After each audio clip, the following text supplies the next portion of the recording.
Hello, this is News Around Africa here on Star TV Channel 21. Welcome, I am Eric Silas Kawa. Our first story for today, we go to Zimbabwe. Robert Mugabe has resigned as Zimbabwe's president.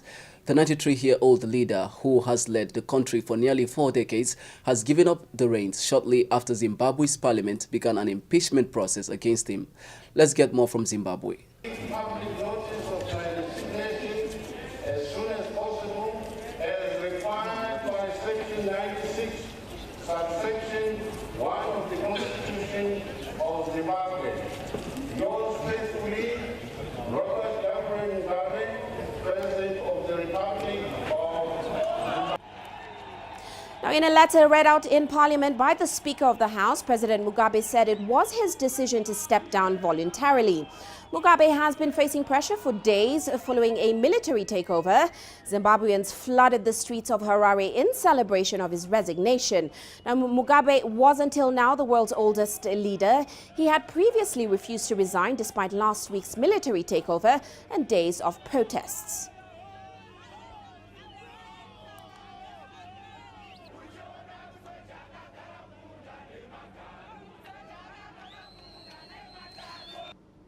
Now let's get the latest details now from Farai Mwakutuya. He joins us in Harare. Farai, welcome to the show. Now, what do we know so far about this? We're seeing a lot of celebration and euphoria in Zimbabwe. What's happening? Give us the update, Farai. Uche, there is so much excitement here, so much celebration on the streets. People are honking their horns. People are shouting, they are screaming, some are singing. It's a melting pot of emotion here. I think there's a sense of relief on one hand, there's a sense of excitement on the other. But I think what is overwhelmingly apparent here is that there's a renewed sense of hope. Many people are calling this a new Independence Day. Some people saying let's declare it a public holiday. So that is, it's difficult to capture in such few words the emotions that people are going through here. But I can tell you it's a historic day for Zimbabweans, many of them now looking forward to the future with hope and optimism going forward, Uche. Now, Farai, in terms of the economy, what's next for the country? How will we see Mugabe's exit impacting sentiment in Zimbabwe?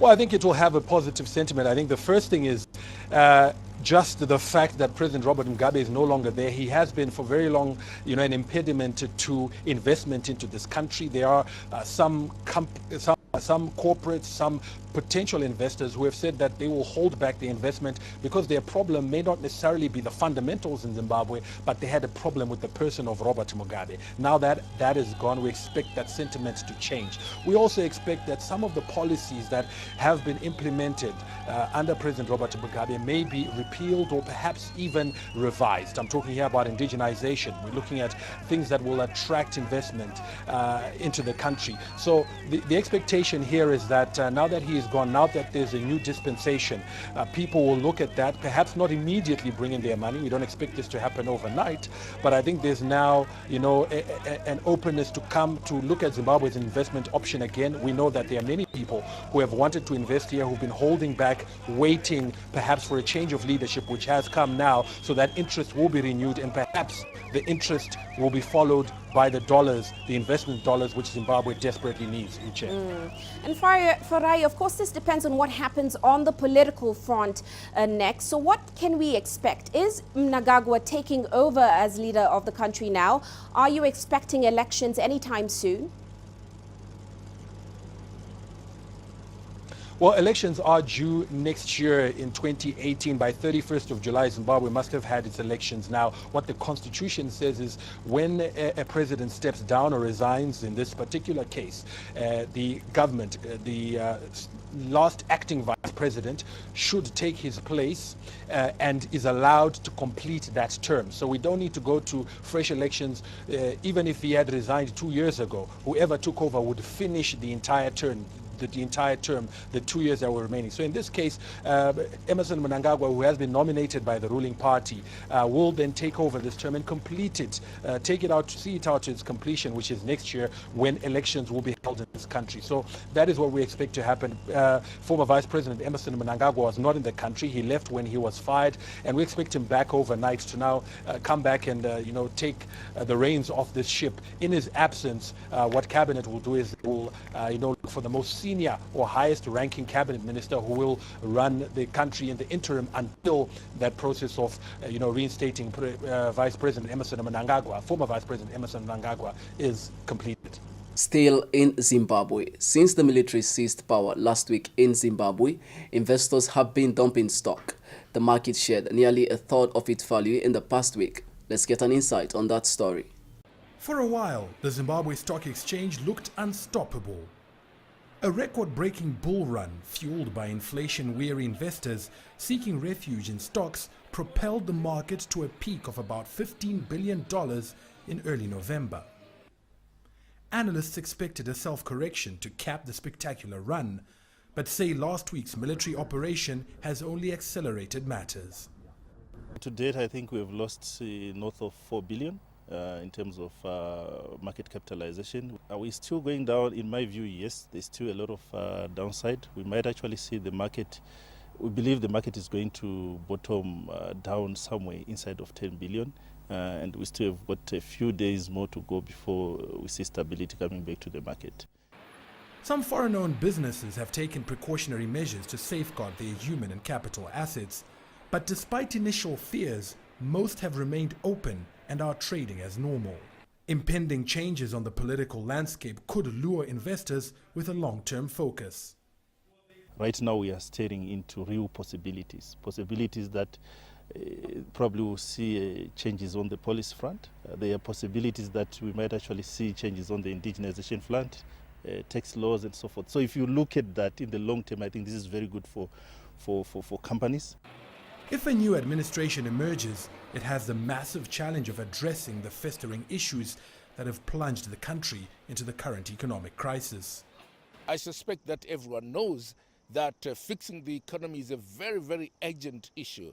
Giving confidence to the young people without jobs, giving confidence to the investors, working with the rest of the world so that whatever we can get from anywhere in order to get our country going once again, be done. Under President Robert Mugabe, Zimbabwe has largely been isolated by the international community and has struggled to attract significant foreign investment. Experts are hoping a change of guard in the government will also bring a change to the economy. And now let's go for a short commercial. We'll be right back.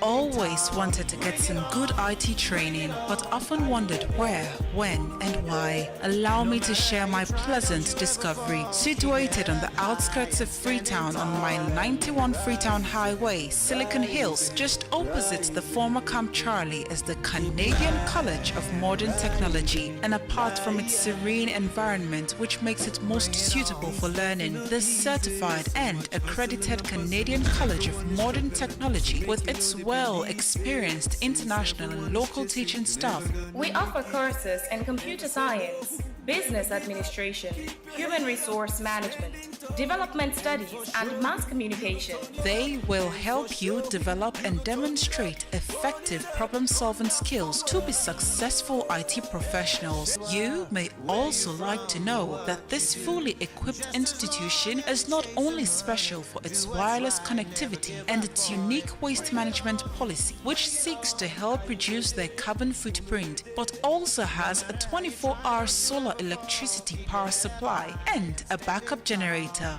This highly secured campus also has a clinic, student hostels with clean running pipe-borne water, a canteen, and state-of-the-art learning facilities to make learning a good experience.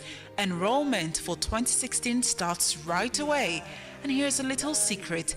For the year 2016 and 2017, all registered students who meet all financial obligations will be provided with personal laptops to help them with their studies. So hurry now and get your application forms or contact them on these numbers 079 630 407 or 099 140 208 or 025 343 175. The Canadian College of Modern Technology, where knowledge and hard work are the ultimate. Canadian College of Modern Technology is the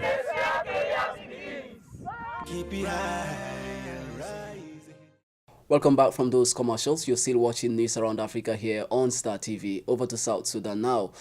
The women of South Sudan continue to bear the brunt of the ongoing fighting in parts of the country.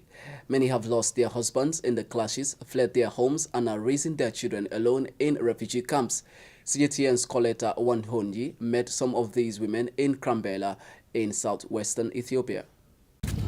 Nyalwak Gatkoth now spends her days in a place far away from home, a place she never wanted to come to, a refugee camp in southwestern Ethiopia. The 27-year-old mother of 3 fled from Malakal in South Sudan when fighting broke out between government and opposition forces. She says they walked for days until they crossed over to Ethiopia for safety. Her husband remained to fight. I would like people to think of us here. In the bush, women are suffering with their children. Like among us now, we have 2 widows whose husbands were killed. They have children and nothing to support them with. If our leaders are willing to get peace to South Sudan, they should stop this war so that people don't continue to die. While some men choose to stay in South Sudan and fight, others are forced to. Of the 73,000 new arrivals registered by the UN Refugee Agency here, 65% were children. The majority were accompanied by just their mothers. Many South Sudanese women are suffering unexpected single parenthood, like Nyalwak. We are tired of this war for almost 3 years now. The problem between Salva Kiir and Riek Machar has left us tired, and we need to speak out. We have been running for our lives with our children bush to bush until we arrived here. As civilians, we need to speak out. For example, a woman would be having 4 children but ends up coming with only 1 and loses the others on the way. So it is a challenge. We have lost hope. We are here just because we are not dead. Efforts to revitalize the 2015 South Sudan peace agreement are underway by the Intergovernmental Authority for Development, IGAD, but the refugees have lost patience. I would like to stress to our leaders that we are very young and we were forced to flee. We don't even know how to take care of the children in the camps. We depend on UN rations, which is not enough. There is a lot of suffering. The women say their leaders don't care about them. All the refugees are desperate about the fact that they were forced to leave home, and they want their leaders back in Juba to sit down and be serious about bringing peace back to South Sudan so that they can be able to go back home and lead their normal lives. But until that happens, these women and their children will remain the face of the South Sudan war. To the Central African Republic now. The African Union's Peace and Security Council met on Tuesday to discuss the security situation in Central African Republic. Charles Ambassador to the AU, Sheriff Mahant Zeni, said the African initiative, which includes national reconciliation and dialogue, is the only feasible solution to bring peace in Central African country. On his address to members of the Council, the AU Commissioner for Peace and Security, Ismail Chergui, said that the security situation in the country has been alarmingly deteriorating. The humanitarian situation in the country, Chergui added, is in urgent need of a response from both the region and the international community. Sharif Mohammed Zen said the African initiative, which includes national reconciliation and dialogue, is the only feasible option in bringing peace to the country. In his address to members of the Council, the AU Commissioner for Peace and Security, Ismail Chergui, said the situation has been deteriorating at an alarming rate. He says there is an urgent need for a response from both the region and the international community. There has not been any encouraging development. Armed groups have multiplied attacks against the civilians and even against MINUSCA, that is the UN mission. And as a result, there has been disturbing degradation of the humanitarian situation, marked by an increase of displaced persons and refugees in the country. Armed groups have especially have extended their areas of influence and reduced the presence, the authority of the state. Let's go now for some commercials and we'll be right back. Don't go away. The best investment in a child's life is education, as it educates and prepares the child for the future. But having that in a very conducive atmosphere is one thing that every child yearns for.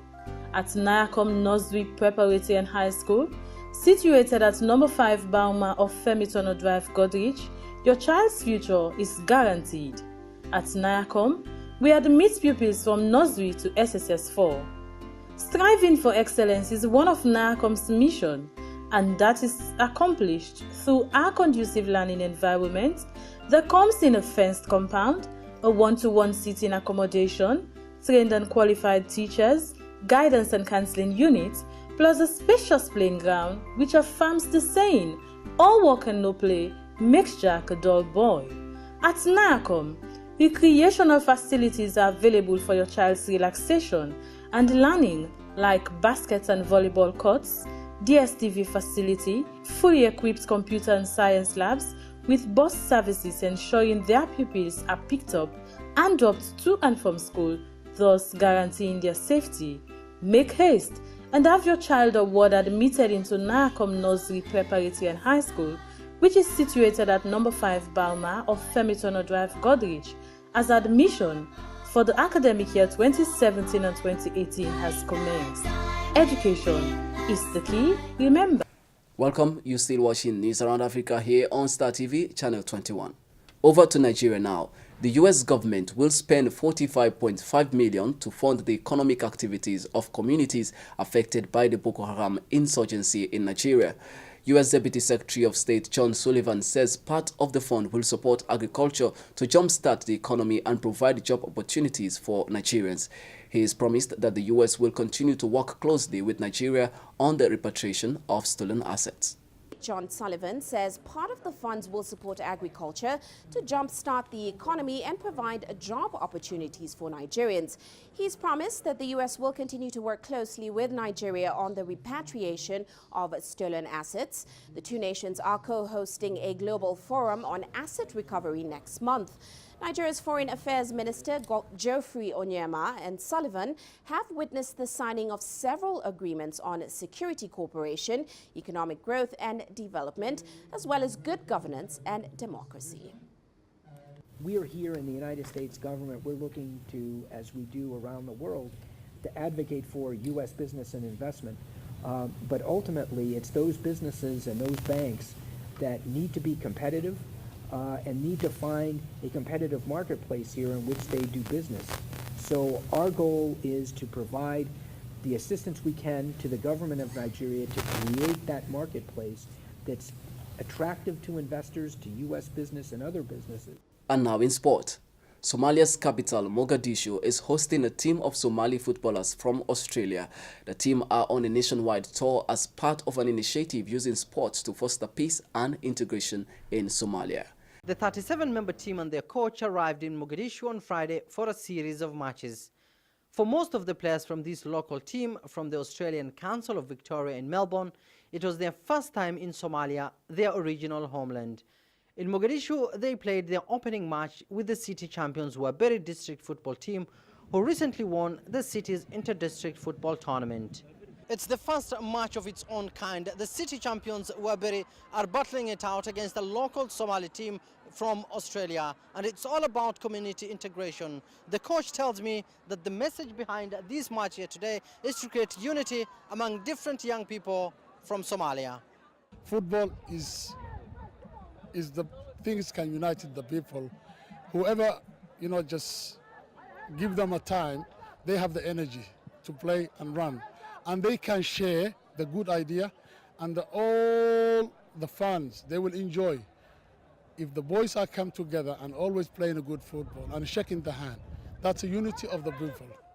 The home team lost the opening match that was played at the Benadir Stadium, but for the guests, this was their first match in such a climate. It was tough conditions, I won't lie. I feel the boys would have never played in such heat. I don't know, it's overwhelming to be playing in our home country. Pretty much we're a home team as well because we're Somalis. So it's an overwhelming feeling and I can't describe it as much. These young players will now play 2 more matches in Mogadishu, one against the league leaders Benadir Football Club, as well as a team from the Mogadishu municipality. The team will jet to Puntland and Somaliland to play with regional champions in northern Somalia in a bid to improve youth integration across the country. Over the past years, sports has remained a key uniting factor in Somalia, a country torn apart by decades of instability. But sports officials suggest that such matches not only bridge the link between various youth groups in the country, but also enhances the quality of football among various teams. From the sport news there in Mogadishu, that's how we're going to say a goodbye for today's edition of the program. It's been News Around Africa here on Star Television, Channel 21. I am Eric Silas Kawa. Do continue to stay on with this TV for more information, and goodbye.